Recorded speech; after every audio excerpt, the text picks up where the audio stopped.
是一个算是比较害羞的人，那我就开始折气球，那折出兴趣来，认识了更多的朋友。I'm writing a paper on disrupted identity. Simply put, it's when an ordered and predictable life gets thrown into chaos through, quite frankly, anything.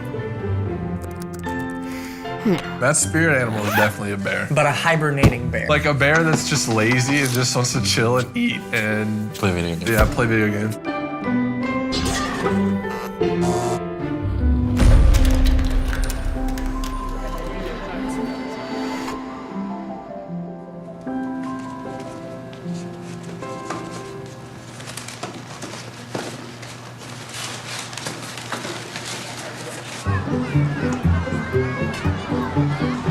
我是一个算是比较害羞的人，那本来我自己念完研究所就想说从事历史的相关的工作，但是我觉得说人生如果一直这样子实在太无聊了。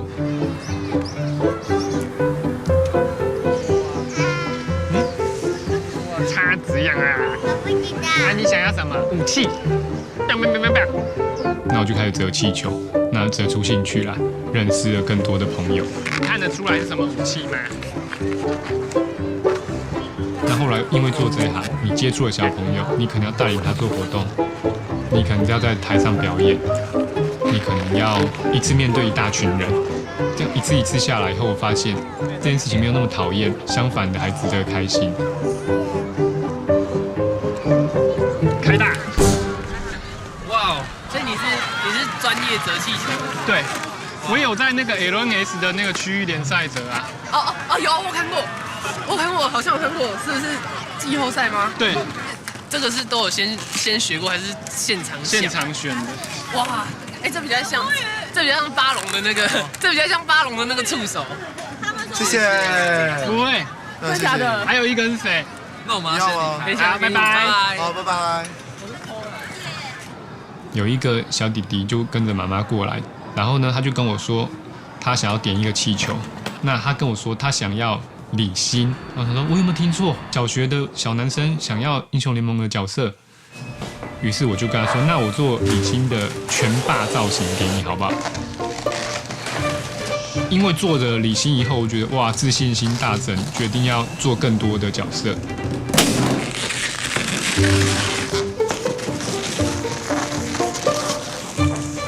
但是因为这些东西都要做很久，所以唢呐大概要2到3小时吧。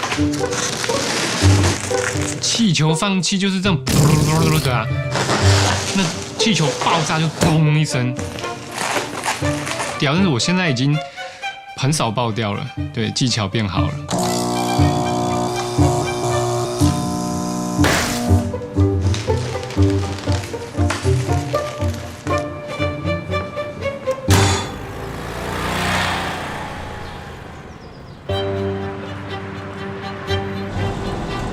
那我觉得做气球，这个气球这个作品好不好，原因就是你爱不爱它。当然，客户可能有时候传一个图片叫我来做，那当然我做得出来。可是我觉得那个没有灵魂的，我做出来一个我会很满意，而不是说应付交差了事，而是哇，这个好棒，我一定要这种感觉。因为我觉得气球本身就是一件开心的事情嘛。对啊，打英雄联盟也是一件开心的事情。对，合在一起当然就是开心的事情。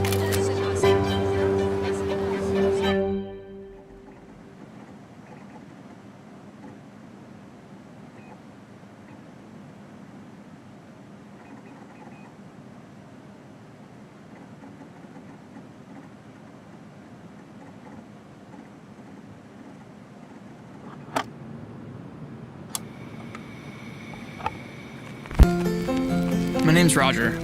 I'm a senior at a university up in the Pacific Northwest.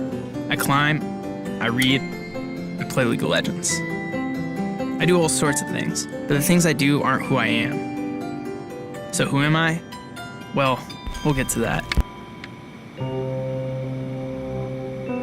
For me, League of Legends was like a PB for my own identity. So when I heard about a chance for players to share their stories, I knew I wanted to tell mine. As part of my senior thesis, I'm writing a paper on disrupted identity and how an online community such as League of Legends can interact with one's identity.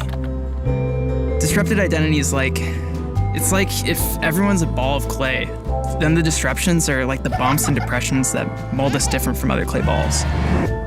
Simply put, it's when an ordered and predictable life gets thrown into chaos through, quite frankly, anything.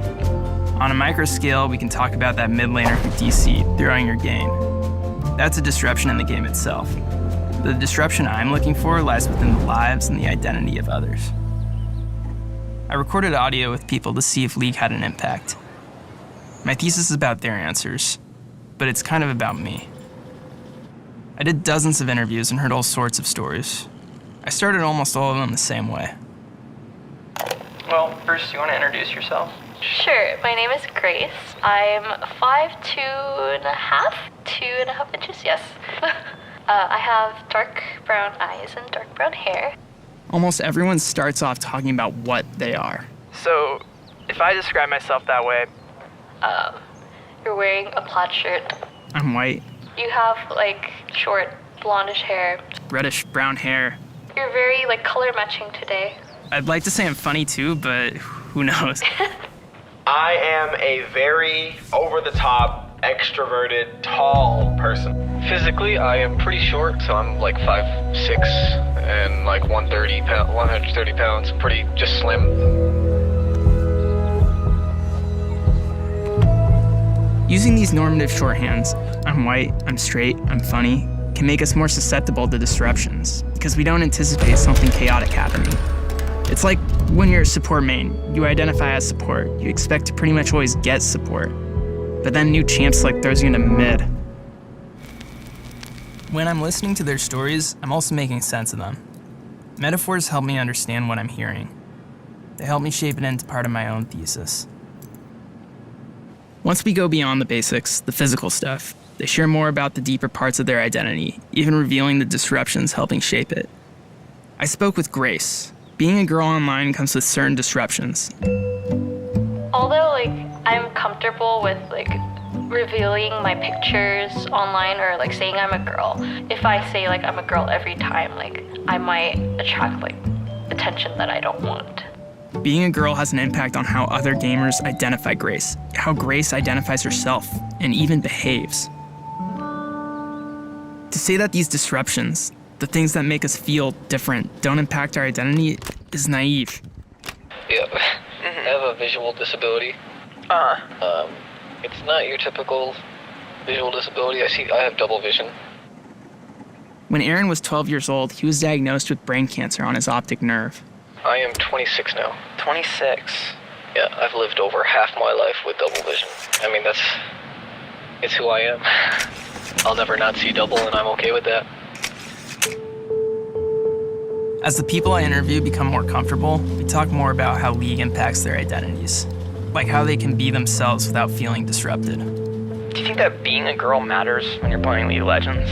No, I don't think so. Because gender, really doesn't matter. It's just, your ability to do well. That's not, a gender-specific thing. And I feel like people, forget about who they are, physically, and just, they become their character in game.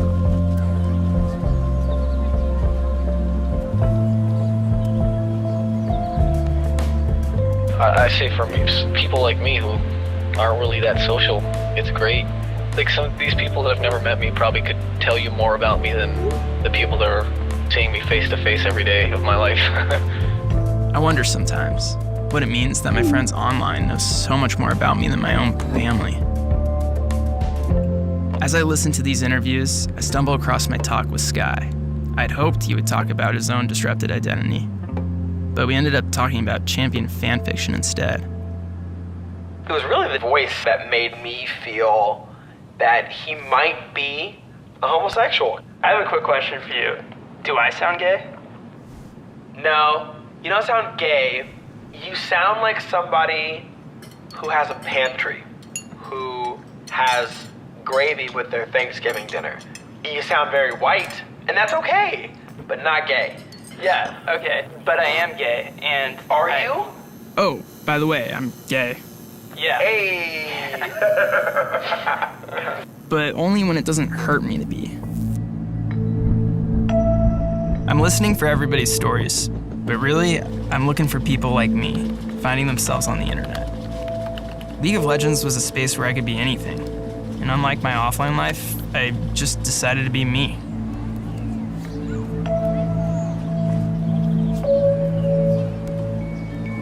Some stories will have happy endings, right? I'm an open book. I have nothing to hide because I feel like my story in general is a really good story because, I mean, like I was 12 years old and I beat cancer. I told you it changed who I was. I was a jerk. I was a bully and turned me into a giant softie. I really enjoy making sure people are happy. Words are really difficult right now. I'm sorry. The massive disruption of the cancer on Aaron's identity changed him in a meaningful way, changed how he saw the world. When it comes to my own disrupted identity, I'm learning more even as I'm listening to the other stories. And it's hard. So, I'm gay, like I said. Most people that know me know. Everyone online knows. But my parents don't know. Oh, man. You look really worried about that. I'm pretty worried about it. Are you getting emotional? I'm always emotional. Yeah. Through these interviews, this journey, I've come to realize I need to find a way to mediate my own disruptions. No matter what, you should know, League of Legends community, me, everyone, all these gamers, we have your back. That's who we are, you know? It's really comforting. Genuinely. Right now, my identity is an online identity, a League identity, where it isn't a disruption. So who am I? It's not what I am or what I was supposed to be, but what my experiences have been, who I am online, and hopefully offline.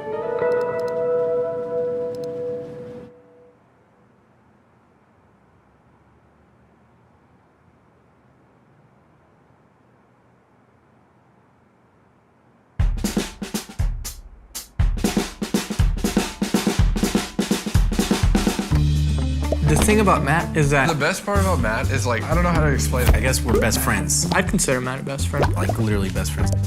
Matt's spirit animal is definitely a bear. But a hibernating bear. Not like an active bear, like a koala bear. That's what it is. I think a panda bear would be more fit because it's bigger. That's true. Yeah, let's do panda bear. Like a bear that's just lazy and just wants to chill and eat and play video games. Yeah, play video games. He's had the same computer for like, I don't know, 200 years.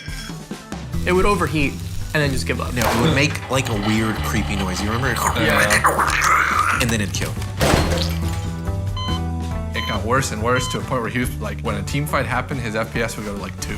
Be like, oh boy, here comes the slideshow. He'd be like, all right, I'm gonna do the combo. And he would say, like, I'm gonna do the combo like I can actually see what's going on. So he'd be like, WQR. Did I hit it? Did I hit it? Did I hit it? It got to a point, he was like, I can't play League with you, Chris. Like, we're just gonna lose. I'm not gonna be able to do anything. Like, I don't want to bring your LP down. I can't even play Hearthstone. The FPS was so bad on that laptop that he couldn't even play Hearthstone at the lowest graphics settings. Like, it was so bad. I don't think it ever actually stopped us from playing with him. The only thing that stopped us from playing was when he would get off. Because it would be like, hey Matt, play with us. He's like, you know, you don't understand. My computer will not even open the client. And I'm like, I don't care. And he's like, no, you don't understand. The reason why, like, we wanted him to play with us was because, like, we just missed playing League with him. We missed his presence. He got left behind computer-wise, like, because he just didn't have the money to buy one. I was like, okay, I gotta do something about this. I was like, I'm gonna get him a graphics card or something for his birthday. And then I told Esteban. And Esteban was like, well, why don't we just all do that? Why don't we just get him the whole thing? Like, why don't we just ask everybody to pitch in and just get him the whole computer? Esteban brought all the parts to my house. I built it. And then the next day they were like, we're gonna come by at this time, make sure it's ready. Matt's birthday. The day of his birthday, the computer was at Mason's house. So that day was kind of a mess, because of course we were with Matt the entire time. So we had to figure out how are we going to get away from Matt to drive to his house to set up the computer and then meet him at the restaurant. The hard part was getting him away. Yeah, and we're like, oh yeah, we're gonna go pick up Mason. Matt was like, what, can I come with you? I was like, no, you need to go get the table. We picked up Mason, got the computer, and drove to Matt's house. And the entire time he was like, you know, where are you guys? What's going on? Bro, where are you at? Where are you? I told them that Mason was in a ranked game. So we were like, oh, we have to wait for Mason to finish his game. We had to completely set up the entire computer. Like, it needed to be ready to go. So we had to set everything up. We were like, okay, we gotta go. After the restaurant, we all went back to his house. And like he got in my car and everybody's like, okay, we'll see you at Matt's house. We'll see you at my house. And he's just like, why is everybody coming? We got there at the same time. He pulls out his phone and Matt's like, why are you filming this? And then we're like, just go in there. And we like open the door and like kind of shove him in. Shove him in, get in there. What is that? What is this? What does it look like, motherfuckers? Give me a computer. Yeah. I'm so crying. Is this you? Who did this? It was all of us. We all put in. I'm not gonna lie, I got a little choked up when I saw Matt crying. It's like a big grizzly bear breaking down in front of you. Koala bear. Picking panda, right? Are you picking panda? Yeah, it's a panda. No, it's a panda. It's a panda. Dude, we love you, man. Dude, come here. Matt, come here. Thank you, guys.